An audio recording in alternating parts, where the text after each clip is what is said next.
right now on 5 on Your Side at 10. Kim Gardner in contempt of court? A hearing is just hours away.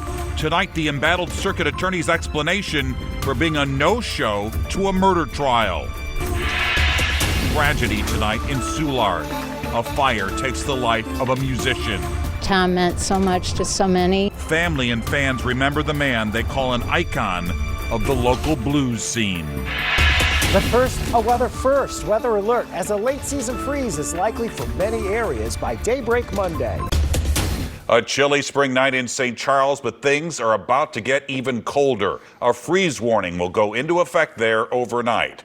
Good evening, I'm Mike Bush. Tonight, St. Louis City and County are under a frost advisory. Let's get straight over to Chief Meteorologist Scott Connell with more on this late blast of Arctic air. You know, really chilly stuff for this time of year in St. Louis. Not the latest freeze that we've ever had. In fact, we probably don't go below freezing in St. Louis proper. But outlying areas, some were down into the 20s west of St. Louis this morning. Many of us are going to be in the upper 20s to around 30 by early tomorrow morning. O'Fallon, Missouri is already down to 39 degrees. It's 41 in Washington. Edwardsville's 39. The air is extremely dry. Now that the sky has cleared and the winds have diminished, temperatures are dropping and doing so fairly quickly. Frost is likely in all areas and at or below freezing temperatures away from the urban area. That means you'll need to do some protecting of things perhaps that are outside that can't handle this. Have you planted anything recently? You might need to protect those plants, especially the summer annuals, your summer vegetables, even newly planted perennials that aren't used to this kind of cold. Temperatures that drop into the upper 20s in spots early tomorrow morning, those are the most susceptible. Use cloth, fabric, or paper. Don't use plastic and get it off by early tomorrow morning. The good news is this may be the last time we have to deal with freeze or frost. The bad news is we can't guarantee it. It's St. Louis in spring. We'll see in a few minutes talk about some warming temperatures when they happen and also about the northern lights. Mike? And remember, you can get the latest weather first forecast anytime just by texting the word weather to 314-425-5355. We'll send it straight to your phone. We're just hours away from another court hearing surrounding St. Louis Circuit Attorney Kim Gardner. It was 1 week ago a judge threatened jail time for contempt of court for her office being a no-show to a murder trial. Tonight, we're seeing Gardner's response to the judge, and it includes more finger-pointing. Our Laura Barczewski is live outside the Carnahan Courthouse with the latest. Laura. Mike, in a filing, Kim Gardner's attorneys attached a series of text messages as to evidence why she's not responsible for no one showing up in court that day, pointing to one of her assistant circuit attorneys who was originally assigned to the case. Last Monday, Judge Scott Milliken filed to hold Circuit Attorney Kim Gardner and her office in contempt of court after no one showed up for a murder trial that day. Jonathan Jones is accused of shooting and killing Brendan Scott, who crashed his car into the Arch grounds in September of 2021. This was not set for a counsel status hearing or some kind of update hearing. It was set for a trial, and she didn't even show up to court. So now a victim suffers. The most recent court filing on Gardner's behalf says Assistant Circuit Attorney Alex Polta was assigned to the case and took an abrupt leave of absence on April 6th, saying in a text message to another attorney in her office, Chris Hinckley, quote, "I have no trials, hearings, or depositions in the next 5 weeks." The messages also show on April 11th, Hinckley asked Polta about the case in question, saying, lastly, "You have 4 trial settings on for the week of April 17th. Are any of these cases likely to be called out?" Polta responded about 2 of the cases, but not the one in question, saying, quote, "Frankly, Chris, this is no longer my problem." 5 on Your Side trial analyst Scott Rosenblum says this filing shows Gardner continues to throw people under the bus. You're the leader. You don't, that's not leading by pointing the finger at your subordinates. If anything, she should have known, and she's a lawyer, step up and try the case.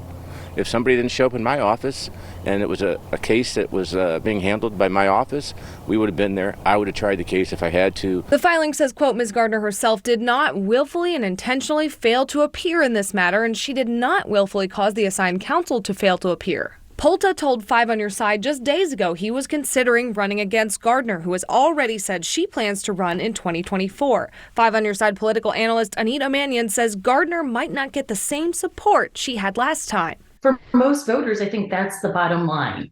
It doesn't matter where it went wrong. Ultimately, you can only hear that excuse so many times before you say, this is your office and it's your responsibility. The buck has to stop somewhere.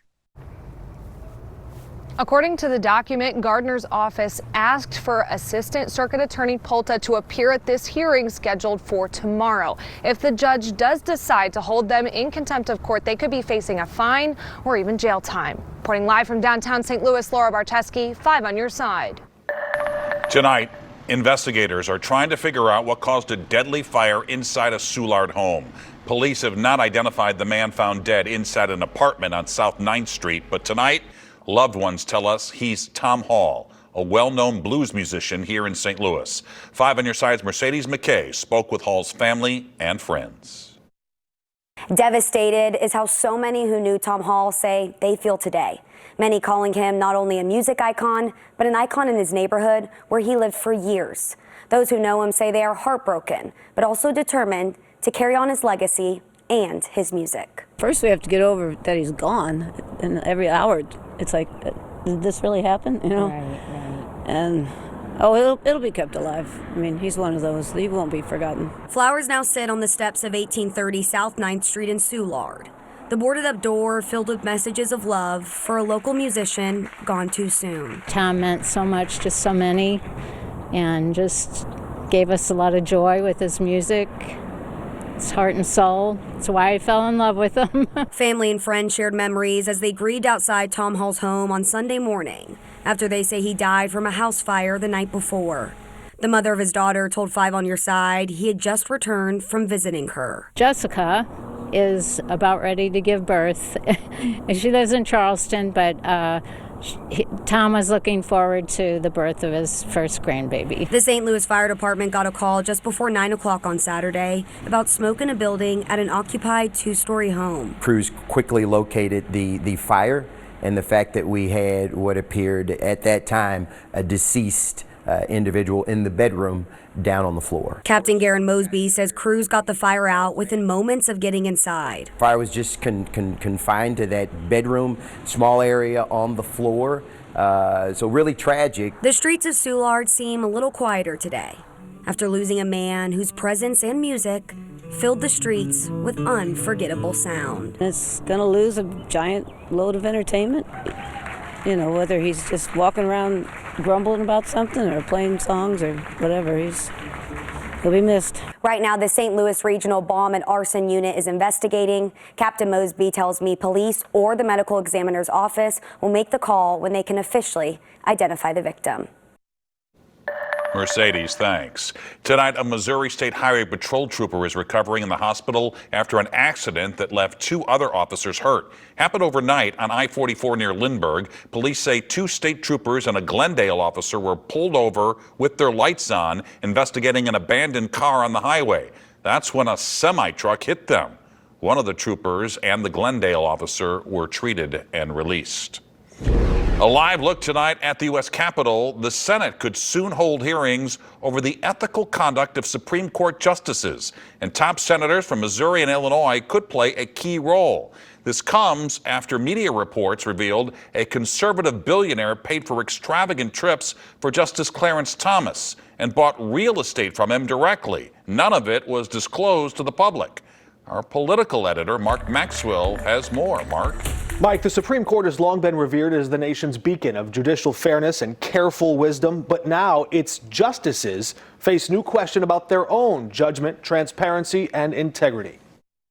In a letter to Chief Justice John Roberts, Senator Dick Durbin wrote the U.S. Supreme Court faces a crisis of public confidence and invited him to answer questions like this. What is the court going to do to bring its standards of ethics up to the level even of other courts in this country? Durbin chairs the Senate Judiciary Committee and appeared Sunday on Meet the Press to respond to ProPublica reports detailing how Justice Clarence Thomas accepted lavish luxury trips and sold real estate properties to GOP megadonor Harlan Crow. If this were another judge, if this were a member of Congress, and it happened that some Texas billionaire came in and said, I'm going to buy your mom's house and the house is nearby, and own this so she doesn't have to pay rent or a mortgage payment, you'd say to yourself, well, that's obvious. That's the sort of thing that needs to be disclosed.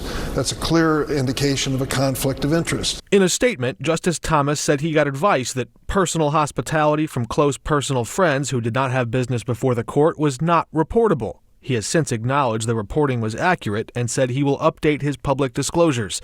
Senator Josh Hawley also sits on the Senate Judiciary Committee. He attempted to follow the law and followed the advice he was given, which is all we can ask anybody to do. And I think now he said if he needs to amend his reports, he will. I mean, I think that's perfectly fine and upstanding. I think any effort to categorize him, to castigate him as somehow unethical, and this constant campaign of demonization against this justice, I think is just wrong. No, it's not enough. Here's what I think. I think that the members of the Supreme Court need to have a code of ethics, just like everybody else, just like every other judge in our judiciary. Illinois Senator Tammy Duckworth said the appearance alone does damage to the nation's high court. The Supreme Court certainly does have a credibility issue with the American people. Congresswoman Cori Bush went even farther, calling the conduct lawless and corrupt, and even calling for the impeachment of Justice Thomas. So far, Chief Justice John Roberts has not indicated if he or some other justice might appear at that Senate hearing scheduled 1 week from Tuesday. A mid-air scare caught on camera. Flames shooting from a plane. Tonight, what the investigation is revealing about the cause. Sometimes superheroes wear fur. Moxie, have a kiss?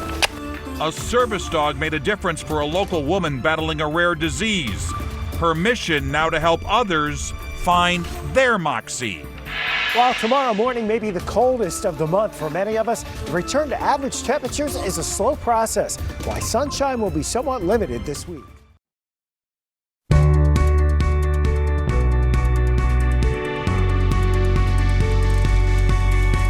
Someone once said that dogs are the magicians of the universe, and it would be hard to argue.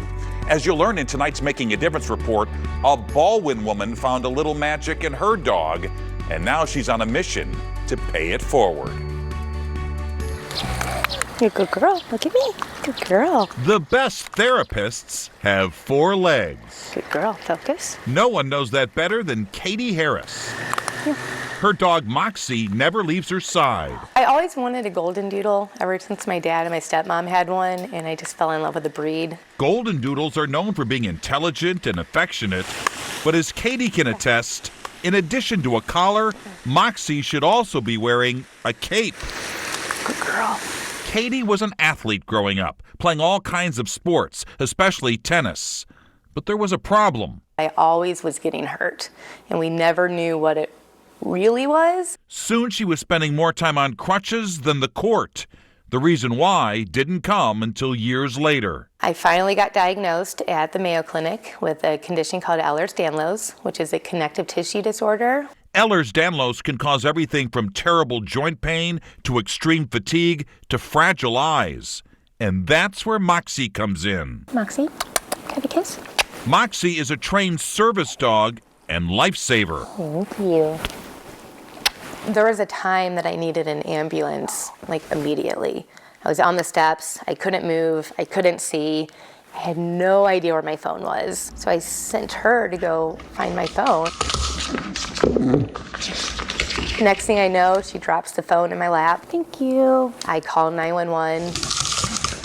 She got my shoes, and then she opened the door for the paramedics. Oh my gosh. Now Katie and Moxie are unleashing that power for others. Come on, let's go. Meet Tori Woods and her service dog, Belle. That's a good girl. Her main job is cardiac alert and then panic attack and seizure response. Service dogs are expensive to train, but Tori, who also has Ehlers-Danlos syndrome, got Belle thanks to Katie's nonprofit, Moxie's Mission. It helps fund service dogs for those in need. I think that if I hadn't met her and I hadn't gotten Belle, I would have been definitely in a darker place in my life and didn't feel like I could move on. Nice and slow, and swing. Moving on is what Katie Harris is doing as well. You gonna keep these strings straight towards me? She's back on the tennis court. You think you could do that? Helping kids learn both the grip There you go. Good job. and grit. Good job. And her shaggy dog story has a new chapter. Moxie. Katie has written a new book called Moxie Makes a Difference. Her hope is to bring hope to anxious kids. The tagline is pay it forward, make a difference in small ways and big ways. I want to help people. Moxie, focus. From struggling to strength. She's just an inspiring person and someone who just shows the resilience that humans can have. Katie Harris continues her long road to recovery, Good girl. helping others know they will never walk alone. You sure are. Good girl. If you'd like to help Moxie's mission, we can link you to their website when you go to this story on our website. And a reminder, if you know an inspiring person or someone making a difference for others, let me know by email at mbush@kstk.com. Caught on camera, scary moments this morning for passengers aboard an American Airlines flight over Ohio. Flames began shooting out of one of the engines. The airline says it was caused by a bird strike just minutes after the plane took off from John Glenn Columbus International Airport.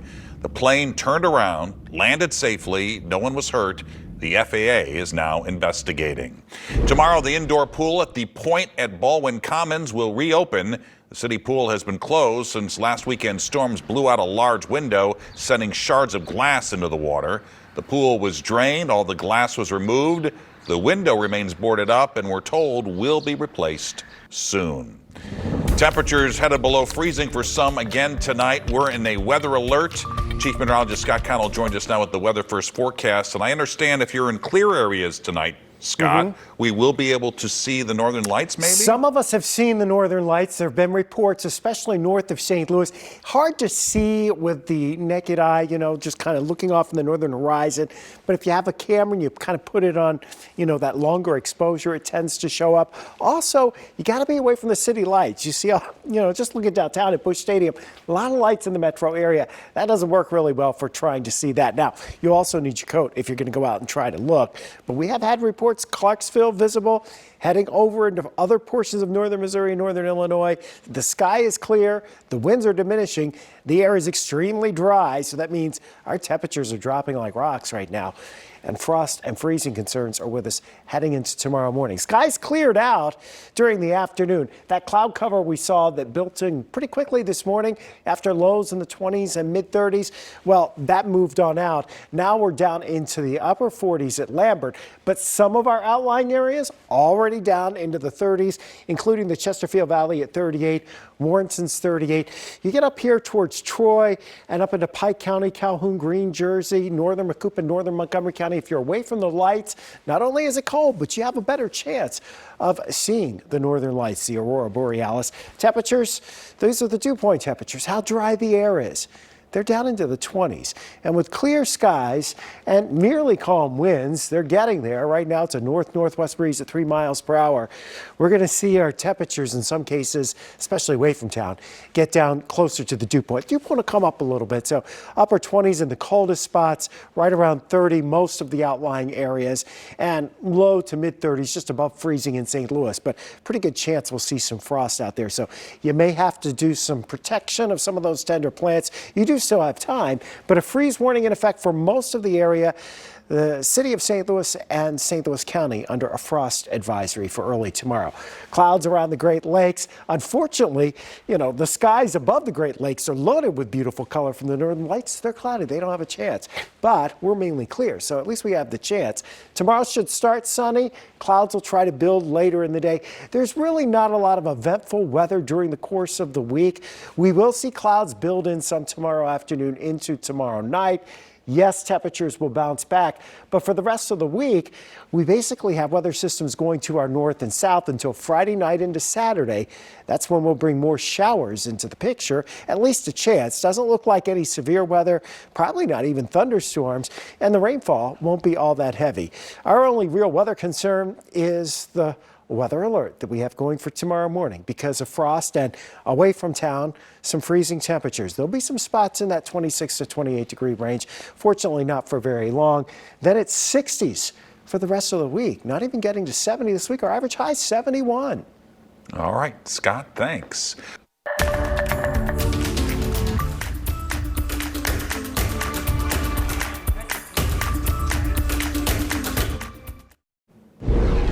Tonight, intense fighting continues in Sudan. This comes just hours after the U.S. military evacuated more than 100 embassy workers in the country's capital. It's still unclear if roughly 16,000 other Americans in Sudan will be evacuated. Earlier this week, one American was killed. Tonight, a new effort is underway to provide housing for Ukrainian refugees seeking shelter here in St. Louis. DePaul USA kicked off a capital campaign today. Community fundraising efforts have already begun, including a group of local kids who run a lemonade stand. They've been doing that in their neighborhood, and the money they've raised have gone to help the relief for refugees from Ukraine or directly to Ukraine to get services to them. DePaul USA is hoping to raise at least $200,000 and purchase a home or a duplex to house some families.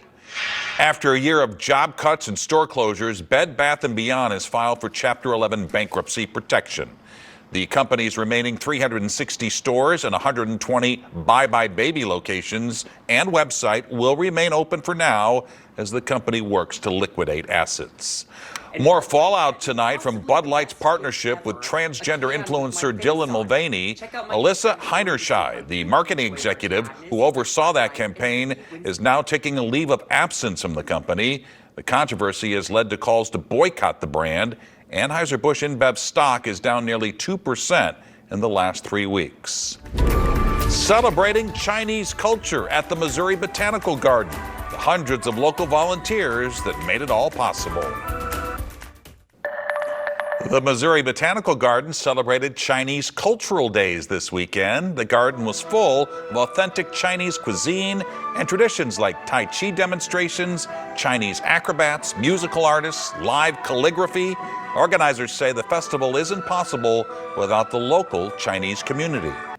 Right here, you can see the strength of that community. We're looking at upwards of 800 volunteers, and they are ranging from as young as 6 years old all the way to ages 70s, in their 80s even. Chinese Culture Days has been an annual tradition since 1996. And there you have it, 5 on your side at 10 for this Sunday. Start your day with Today in St. Louis beginning at 4 a.m. And now here's Corey Miller with Sports Plus.